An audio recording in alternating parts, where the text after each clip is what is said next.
Good morning. I'm Mary Utes. I use she, her pronouns, and I'd like to welcome you to Bucksmont Unitarian Universalist Fellowship's multi-platform worship. Is there a problem? Okay.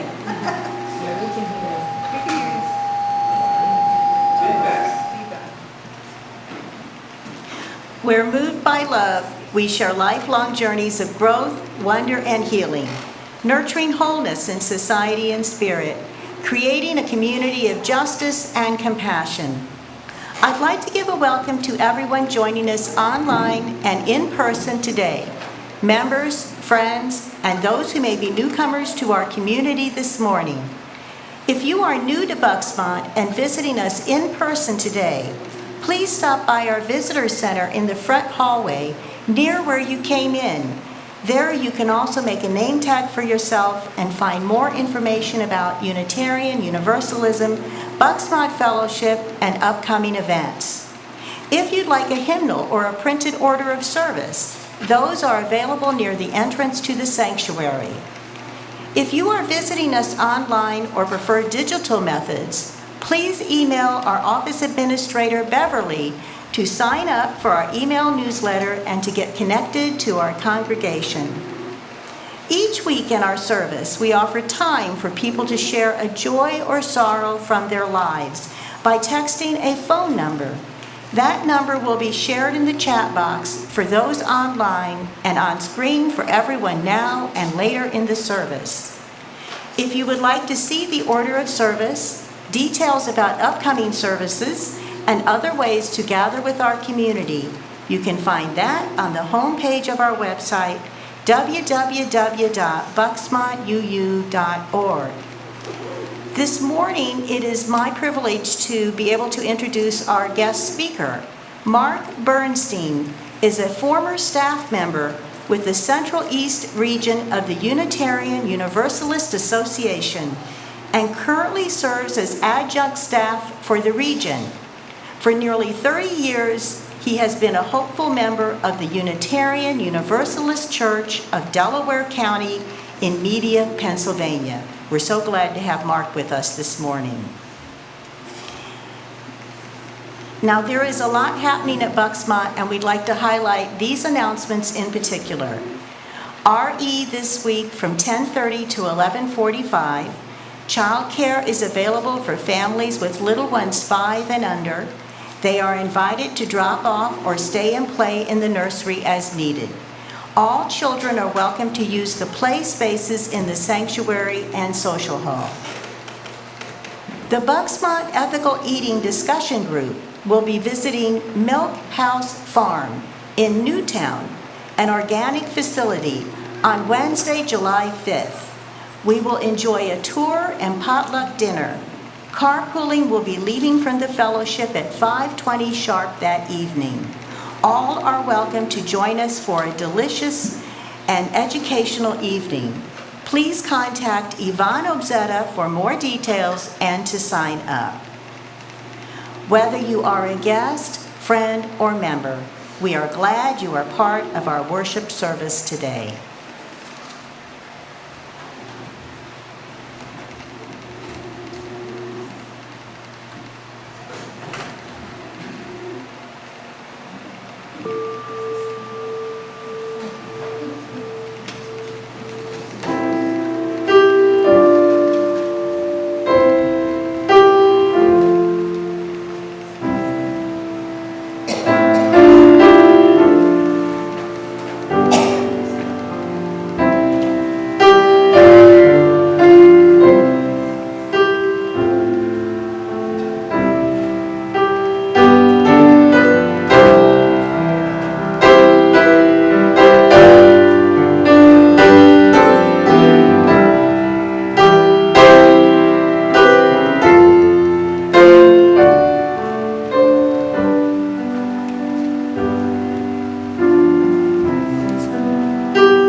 As we gather in our sanctuary, in our homes, or watch from mobile screens almost anywhere, we are all together. Those watching now on Sunday and those who may be watching months from now, we are joined together for worship across both space and time. This is a free, creedless religious congregation. In the discipline of truth and the spirit of universal kinship, we join together in a cooperative quest for religious and ethical values, seeking to apply these values to the development of character, enrichment of the spirit, and service to all. You are welcome here, whoever you are, whomever you love, whatever the color of your skin or your country of origin, no matter your gender expression or gender identity, whatever your age, however you define family, wherever you are at this time, and whatever the source of your faith, you are welcome here.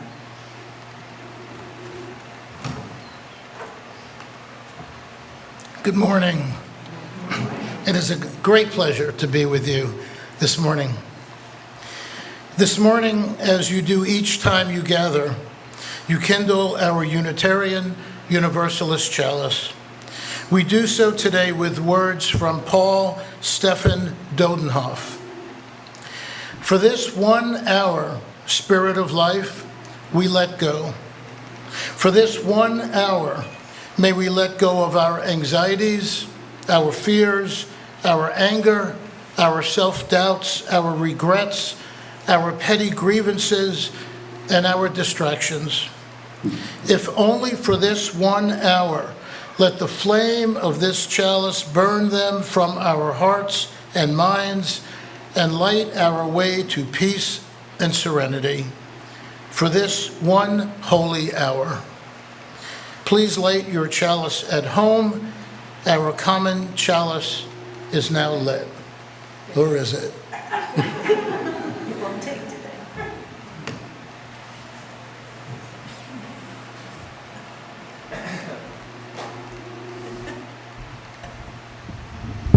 Gremlins are around us today. Please rise in body or spirit. We're going to be singing hymn number 168, One More Step. The words are up on the screen.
So if there are any brave children who'd like to come up and hear a story, I have something in the Wonder Box. So you may want to, we have one brave soul. Hey, Abby, can you spray some? All right, would someone like to see what's in our Wonder Box this morning? You want to open it up? Let me know what's inside. What is it? What is it? Maybe a stone. Okay. Can we let the other people see it too? A rock. Here we go. You want to feel it? You want to feel it, Freya? You want to? There you go. And you give it back. So I have a story about a stone. It's a stone, but I mean.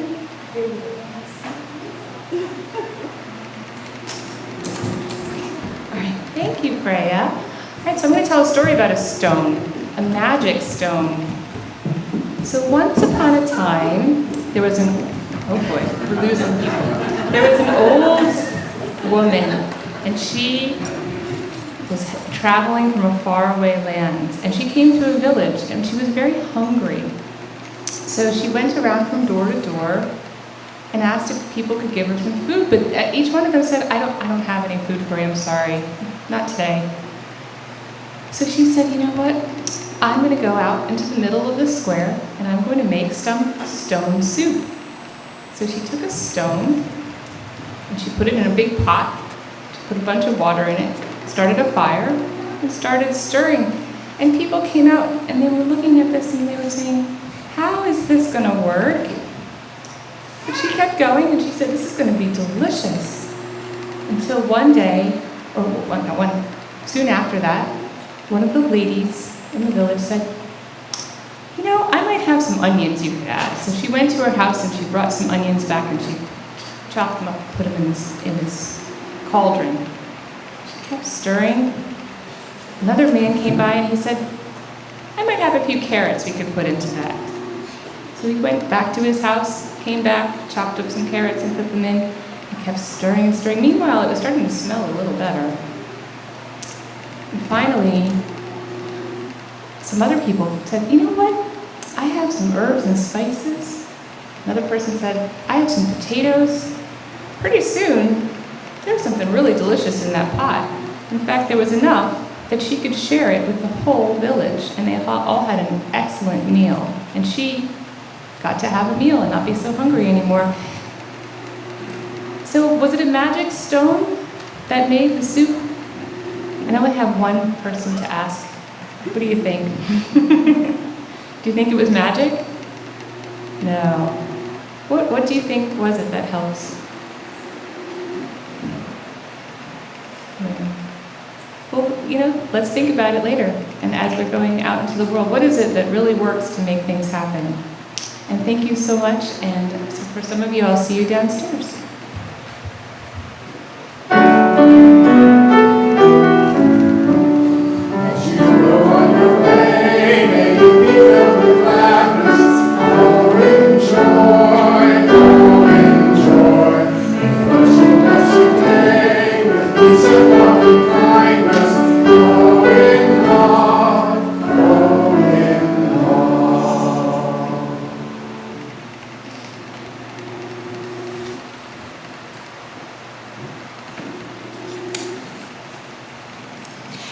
The offering in liberal religion is a vital part of our history of faith. As a covenanted community, people who freely choose to be here, our voluntary giving is symbolic of that freedom of choice. Each week at Bucksmont, we share our offering with a different cause or organization in the community. For the month of July, we are sharing with Equate. This morning, we have a video featuring Equate volunteer Jonathan Ogle.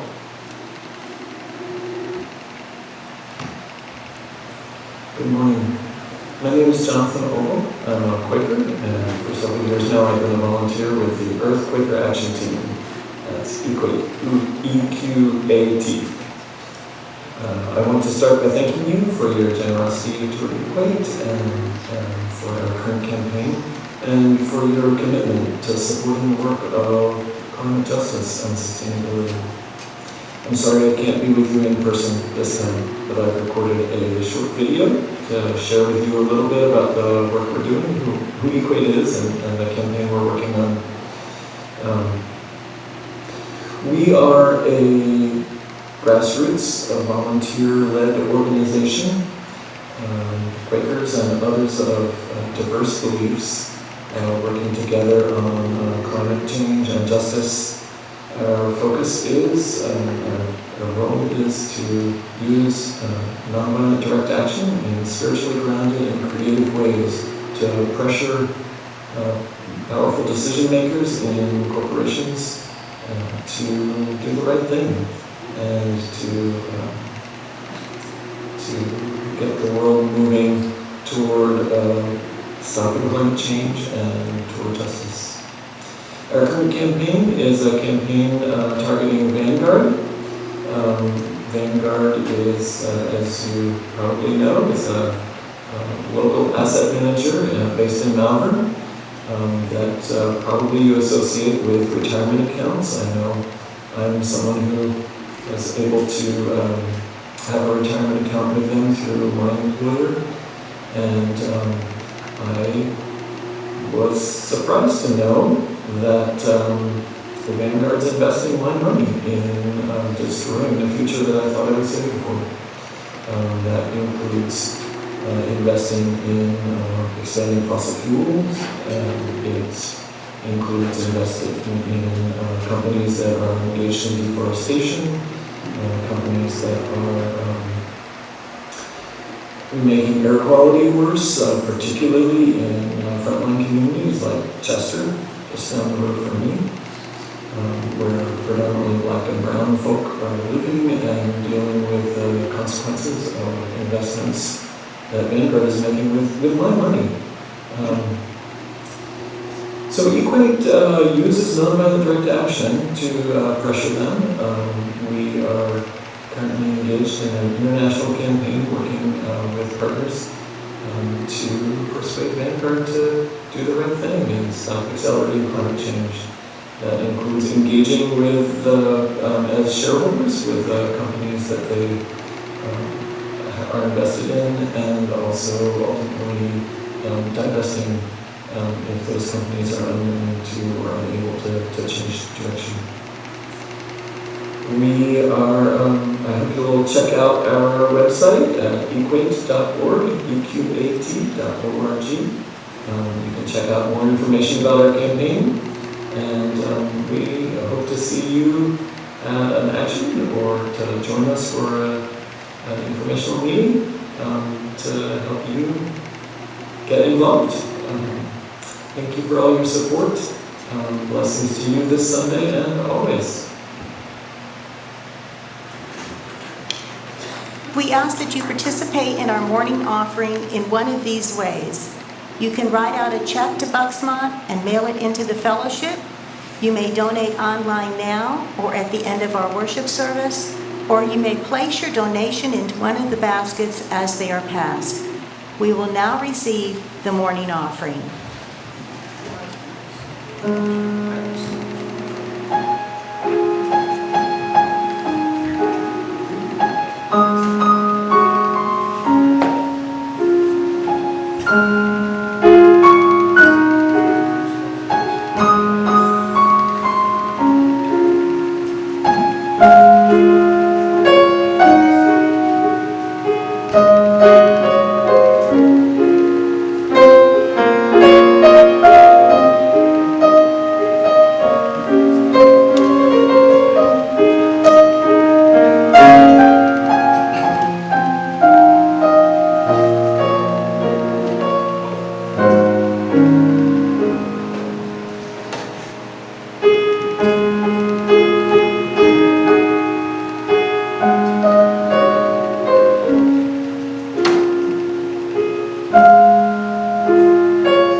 Our community continues to grow and thrive due to generous donations of both time and money.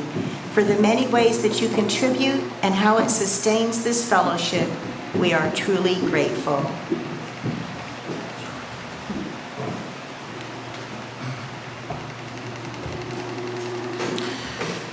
These are the words of Judith L. Quarles.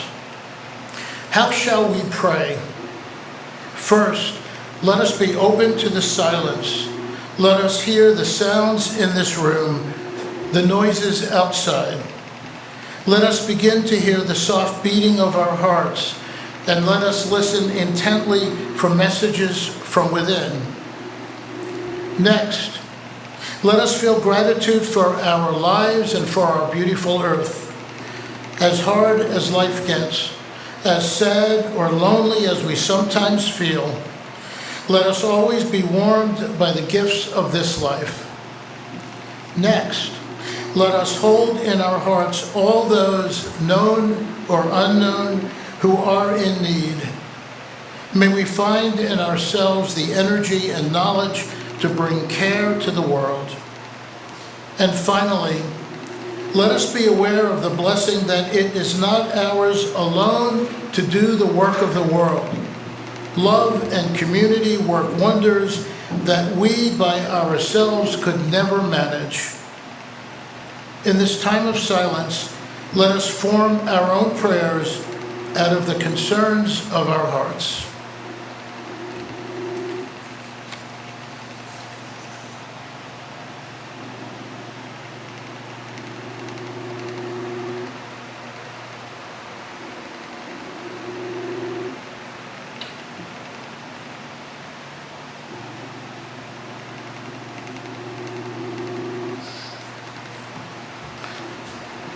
This morning's reading is an excerpt from Theology of Hope by Jürgen Moltmann.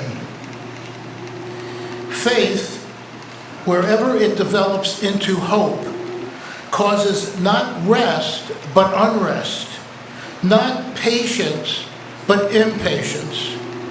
It does not calm the unquiet heart, but is itself this unquiet heart in all of us. Those who hope can no longer put up with reality as it is, but begin to suffer under it, to contradict it. True hope means conflict with the world, for the goal of the promised future stabs inexorably into the flesh of every unfulfilled present. The words of Jürgen Moltmann.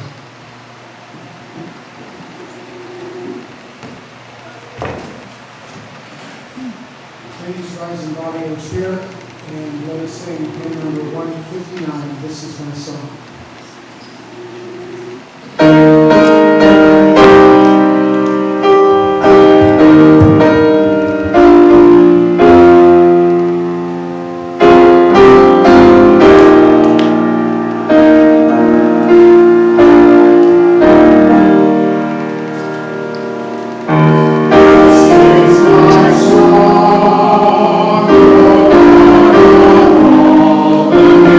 Sure.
One of my favorite hymns.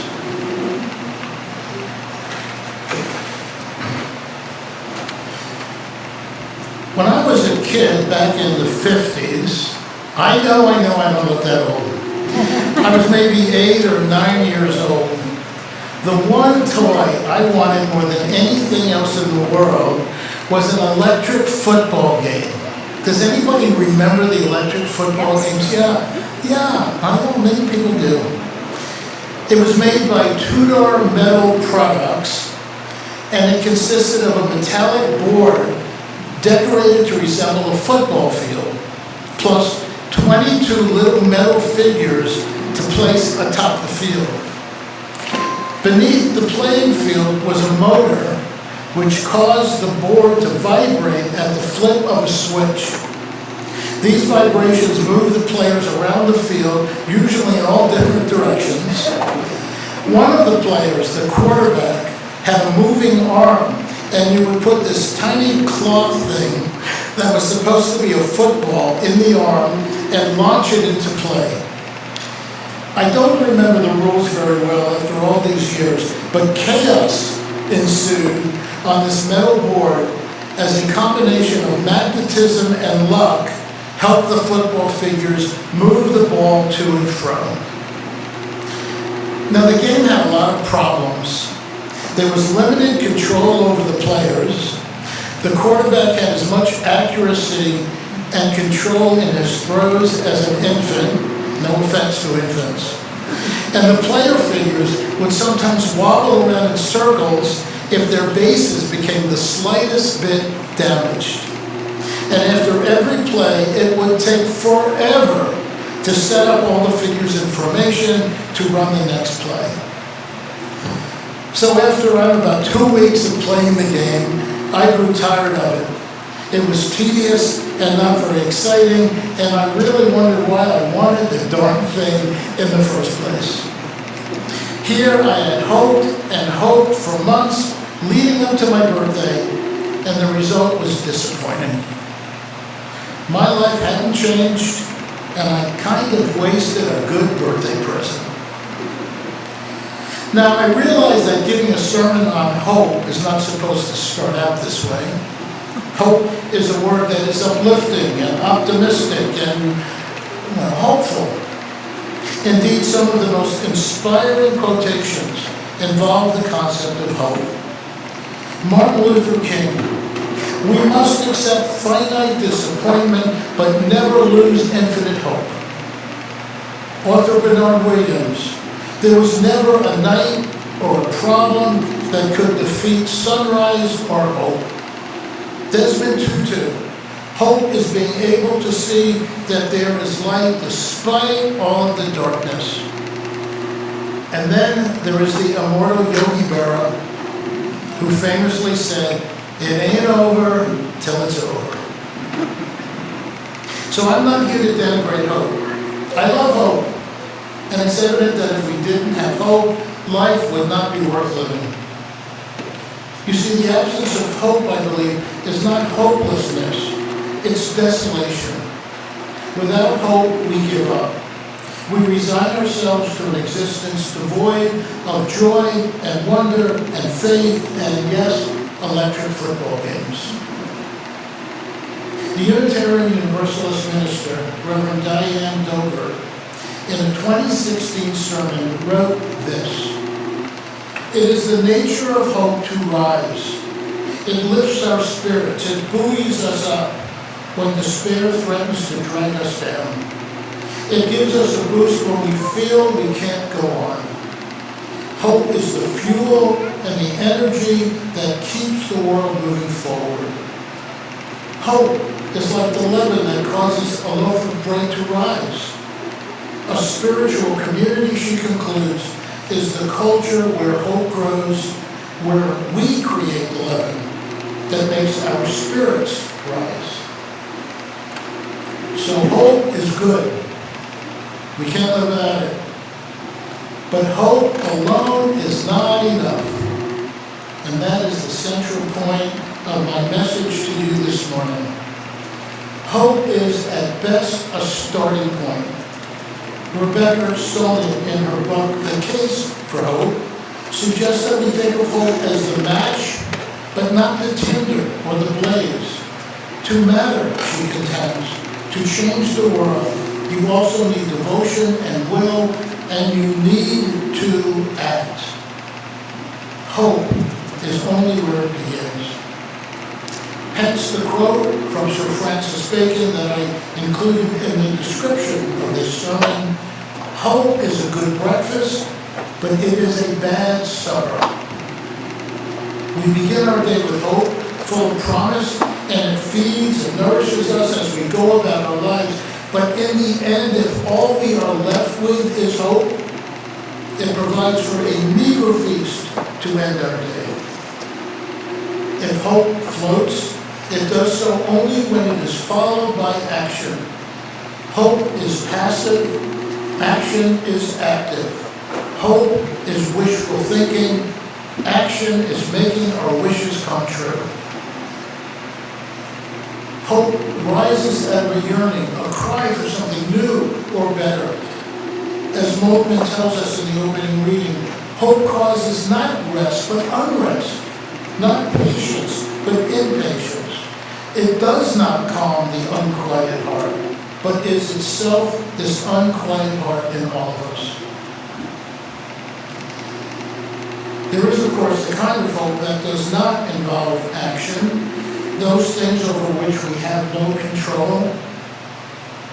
I hope that the Phillies get to the World Series again this year. I actually don't because I'm a Mets fan, but please don't hold that against me. I hope that my great aunt in California recovers quickly from the effects of her fall. I hope the summer storm doesn't knock out our power. No, I'm talking about the kind of hope that spurs us to action. One hopes to repair a broken marriage, and so one seeks marital counseling. Another hopes to take that long-awaited vacation in Hawaii, and so seeks a second job over the holidays to earn extra income. A third hopes for a return to normalcy and morality in our nation's capital, and so seeks to run for office, or demonstrates in the streets, or donates money to a political campaign. Hope, in order to mean something, has to be tangible. It needs to impact on our lives and the lives of others in a way that makes a difference.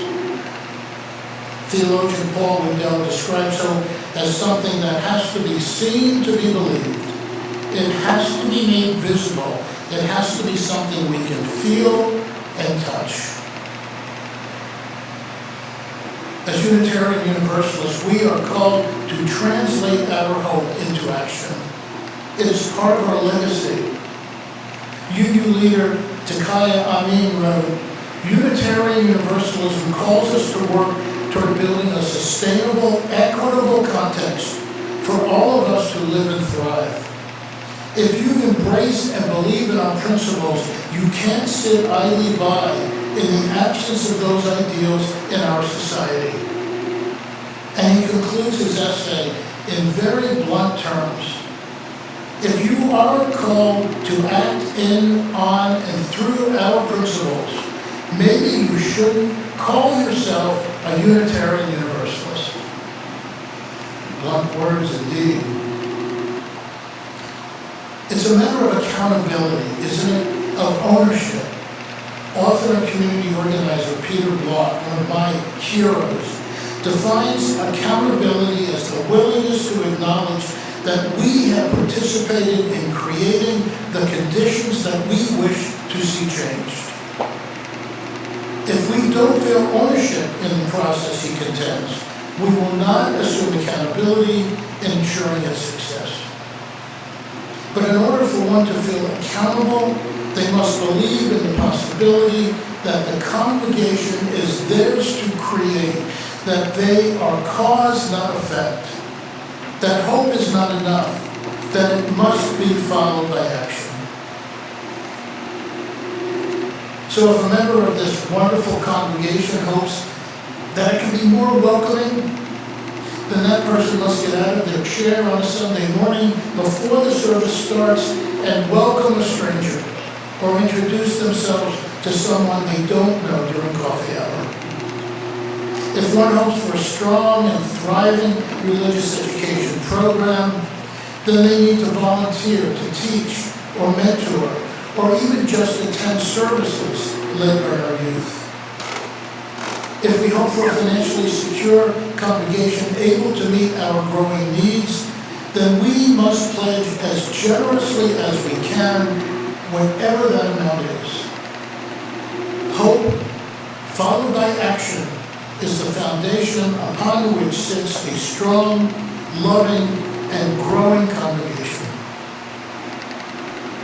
And beyond the walls of your congregation, in today's deeply troubling and disturbing world, where the stakes are so high, where the assault on individual freedoms continues anew, particularly for those on the margins, we cannot just hope that things get better.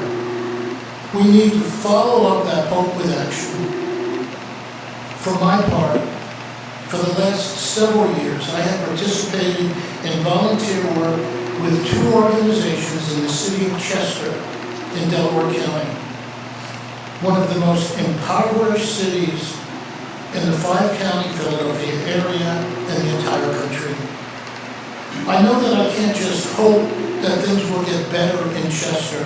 In my own small way, I am putting my hope into action through staff training and participation in the county's food pantry program. Throughout this discourse this morning, I have contended that hope precedes action, that hope spurs one to act. But interestingly, authors and activists Cornel West and Roberto Unger, in their 1998 book titled The Future of American Progressivism, take a counter view to this idea. They contend instead that hope is the consequence of action, and that those who fail in hope should act so that they may regain hope. As West and Unger see it, when we lose hope, we take action. And that restores our sense of hope in a better world, or a better life, or a better tomorrow. So maybe this inner relationship of hope and action is not linear, but rather circular. I hope, I act, I have renewed hope, I act again, and so on. Hope and action need each other. They are linked in an eternal dance in which all human beings are engaged. And we, as Unitarian Universalists, dance as well. Our faith calls us to be positive and optimistic and to believe in the promise of a better world, and our principles compel us to take action to realize that world. For me, I am not a very good dancer, but I will attempt at least to stay on the dance floor, to hope for better things, to do what I can to make things better. And now that I think about it, I might still have that electric football game in my attic. I'll have to get it down and give it another try. I hope it's up there.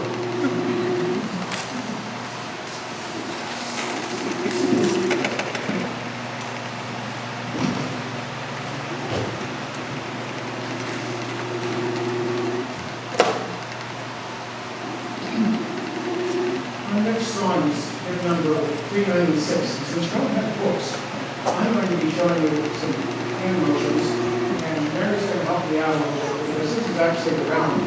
So we're hoping to do a round with hand motions. So I hope you guys are game for some singing. Here, let's rise up so we're ready to do it. And what we do is we're going to make the rose go up through a, think of this as a flower pot, and the rose goes up and then it blossoms. Okay? I know this rose will open. I know my fear, hide your eyes, will burn away. Okay? Fear will burn away. I know my soul will unfurl its wings. Okay? I know this rose will open. Let's try and use some song and see how we do, okay? I know this rose will open.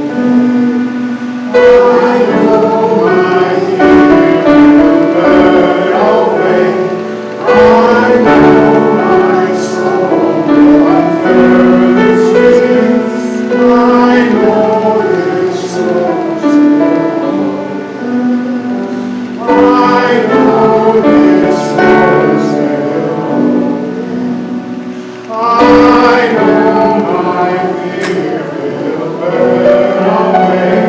I know my soul will unfurl its wings. I know this rose will open. I know this rose will open. I know my fear will burn away. I know my soul will unfurl its wings. I know this rose will open. Once more. I know this rose will open. I know my fear will burn away. I know my soul will unfurl its wings. I know this side over here, so sorry, the mirror. I know this rose will open. I know this rose will open. I know my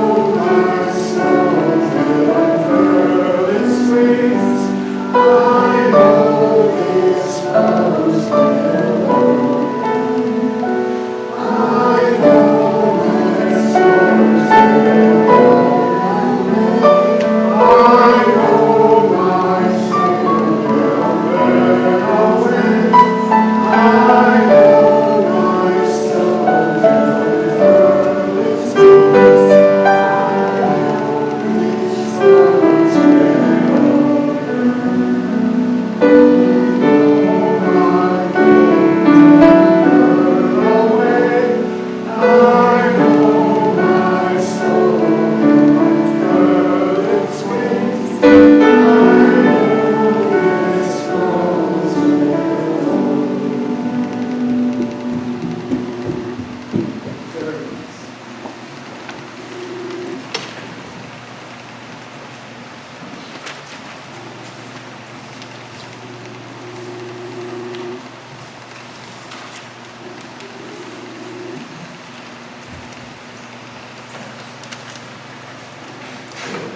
As part of our caring outreach to one another, we set aside a few moments to note both sorrows and joys in our lives. In these moments of peace and reflection, we turn our attention to one another. We hold each and all in our compassionate thoughts and the prayers of our hearts. This morning we are dropping stones in water. The bowl includes some of the water we gathered as a community back in September, so it contains the love of our congregation surrounding each joy or sorrow. As we add the stones to the bowl of water, our experiences are given weight and depth. We add a piece of our own stories to the collective waters of this community, a place that also holds the memories of those who have gone before and anticipates those who have yet to arrive. To share the joy or sorrow you would like held by our caring community, please text the number that is in the chat box and on the sanctuary screens. Please include your name along with your sharing. It is the same number no matter how you join us today, and you can add it to your contacts for future weeks. I will read them aloud, and Ed will drop a stone on your behalf. What is shared today will go out in our weekly caring notes for those who cannot be with us this morning. Please remember to include your name with what you share. And now we will add a final stone for all the joys and sorrows that remain unspoken and deep within our hearts. With stones gathered and remembrances shared, we honor our joys and our sorrows, those shared this morning and the many more that exist beyond words. Through our time together, our relationships are deepened and our community made whole.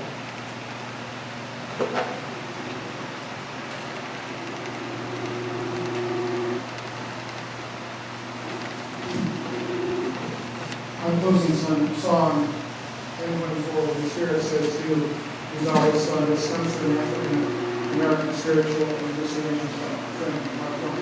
Please rise and bow your spirit, and let's have some fun.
Our chalice extinguishing words this morning are from Brian Keeley. The chalice is now extinguished, but its light lives on in the minds and hearts and souls of each one of you. Carry that flame with you as you leave this place and share it with those you know those you love, and most especially with those you have yet to meet. I'm going off script here. I have my own benediction that I'd like to share. This is the benediction that we conclude our service in my home congregation. It's the words of Reverend Bob Doss, which were revised by Reverend Eric Walker Wickstrom. For those who come here seeking God, may God go with you. For those who come embracing life, may life return your affection. And for those who come to seek a path, may a way be found and the courage to take it step by step. Blessed be.